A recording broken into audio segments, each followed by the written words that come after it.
আসসালামু আলাইকুম। আশা করি আপনারা সবাই ভালো আছেন। বিমান বাংলাদেশ এয়ারলাইন্সে এইচআরটি পাশে নিয়োগ বিজ্ঞপ্তি প্রকাশ করা হয়েছে। কবে থেকে আবেদন শুরু এবং শেষ কবে? এছাড়া কোন কোন জেলা প্রার্থী অনলাইনে ফর্মটি পূরণ করতে পারবেন? এ সকল বিষয় নিয়ে এখন আলোচনা করব। ভিডিও শুরু করার আগে আপনাদের কাছে ছোট্ট একটা রিকোয়েস্ট থাকবে। আপনি আমার চ্যানেল নতুন হয়ে থাকলে অবশ্যই আমার চ্যানেল একটি সাবস্ক্রাইব করে নেবেন। এছাড়া এই ধরনের সরকারি এবং বেসরকারি চাকরি নিয়োগ বিজ্ঞপ্তি আপডেট পেতে সবার আগে আমার চ্যানেলের বেল আইকন বাটনটি ক্লিক করে রাখবেন। ফেসবুক পেজ থেকে দেখে থাকলে অবশ্যই আমার পেজটিকে ফলো করে রাখবেন। চলুন ভিডিও শুরু করা যাক। প্রথমে দেখব 29/9/2024 তারিখে এই নিয়োগ বিজ্ঞপ্তি প্রকাশ করা হয়েছে। এটি বিমান বাংলাদেশ এয়ারলাইন্স লিমিটেডের নিম্নে উল্লেখিত পদসমূহের জনবল নিয়োগের লক্ষ্যে যোগ্য বাংলাদেশের নাগরিকদের নিকট হতে দরখাস্ত আহ্বান করা যাচ্ছে। প্রথমে দেখব পদের নাম। খেলার স্টুয়ার্ড পুরুষ এবং খেলার স্টুয়ার্ড নারী।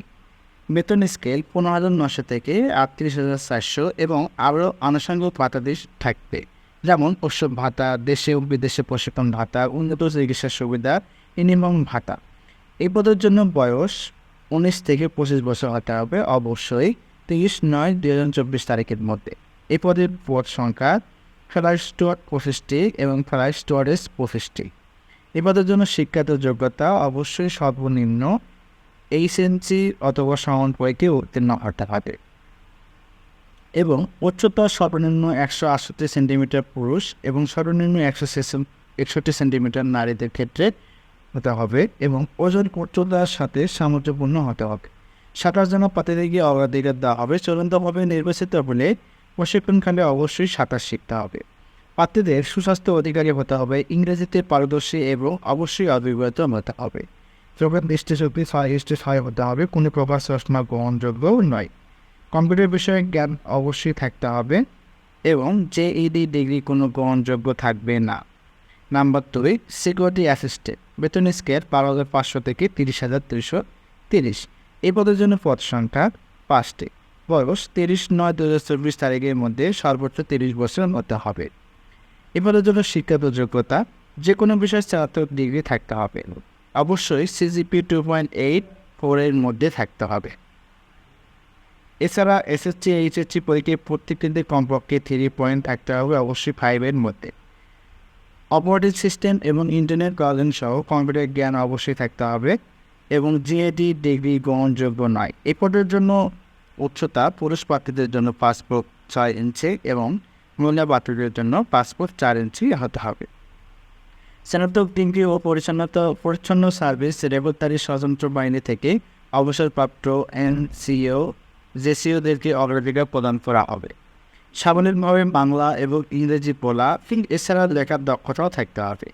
এখন আলোচনা করব এই নিয়োগের কিছু নিয়মাবলী, যেমন কমিক নং 2 এর প্রার্থীদের বয়স সীমা 30/9/2024 তারিখের মধ্যে সর্বোচ্চ 30 বছর হতে হবে। অনলাইন দিয়ে পদে নির্বাচিত প্রার্থীগণ প্রাথমিকভাবে 3 বছরের জন্য চুক্তিভিত্তিক নিয়োগ প্রাপ্ত হবে। শান্তজনক 3 বছর চুক্তিভিত্তিক চাকরি সম্পূর্ণ পর যোগদানের তারিখ হতে স্থায়ীকরণ করা হবে। এখন আলোচনা করব কীভাবে আপনারা অনলাইনে ফর্মটি পূরণ করবেন।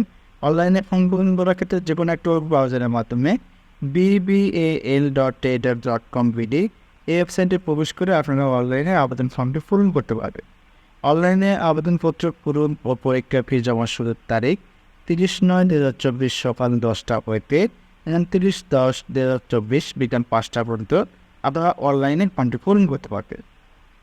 অনলাইনে আবেদনপত্রের প্রার্থীতার স্বাক্ষর 300/80 পিক্সেল এবং রঙিন ছবি 300/300 পিক্সেল স্ক্যান করে নির্দিষ্ট স্থানে আপলোড করে দিতে হবে। অবশ্যই ছবির সাইজ 100 কেবি এবং স্বাক্ষরের সাইজ 60 কেবির মধ্যে হতে হবে। এখন আলোচনা করব অনলাইনে ফি বাবদ কত টাকা জমা দিতে হবে এই সাফল্য বিষয়ে। সাধারণত টেলিটক প্রিপেইড মোবাইল নাম্বারের মাধ্যমে 2টি SMS করে 1 নং পদের জন্য টেলিটক সার্ভিস চার্জ সহ 1,115 টাকা এবং 3 নং পদের জন্য টেলিটক সার্ভিস চার্জ সহ 335 টাকা অনলাইনে ফি জমা দিতে হবে। আপনারা কীভাবে অনলাইনে ফি জমা দেবেন এখানে বিস্তারিত দেওয়া রয়েছে, ভালোভাবে দেখে নেবেন। যেমন প্রথম SMS BBAL স্পেস আপনার আবেদন করার পর একটি ইউজার পাবেন, সেই ইউজার আইডি লিখে 1622 নম্বরে সেন্ড করে দিতে হবে। তারপরে দ্বিতীয় SMS-এ আপনার প্রথম SMS দেওয়ার পর একটি পিন নাম্বার আসবে, সেটি এতে SMS-এ BBAL space ES space PIN নাম্বারটি লিখে 1622 নম্বরে সেন্ড করে দিতে হবে। এক্সাম্পল হিসেবে এখানে দেওয়া রয়েছে, ভালোভাবে দেখে নেবেন।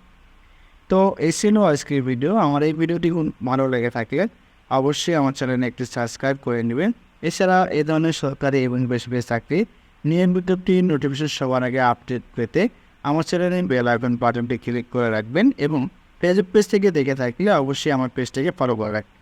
আর এই নিয়ে ভিডিওটির লিঙ্ক আমার ভিডিও ডিসক্রিপশন এবং প্রথম কমেন্টে দেওয়া রয়েছে, আপনারা সেখান থেকে ডাউনলোড করে ভালোভাবে বিষয়টি দেখে নেবেন। আমার এই ভিডিওটি সম্পূর্ণভাবে দেখার জন্য আপনাদের সবাইকে ধন্যবাদ। আসসালামু আলাইকুম।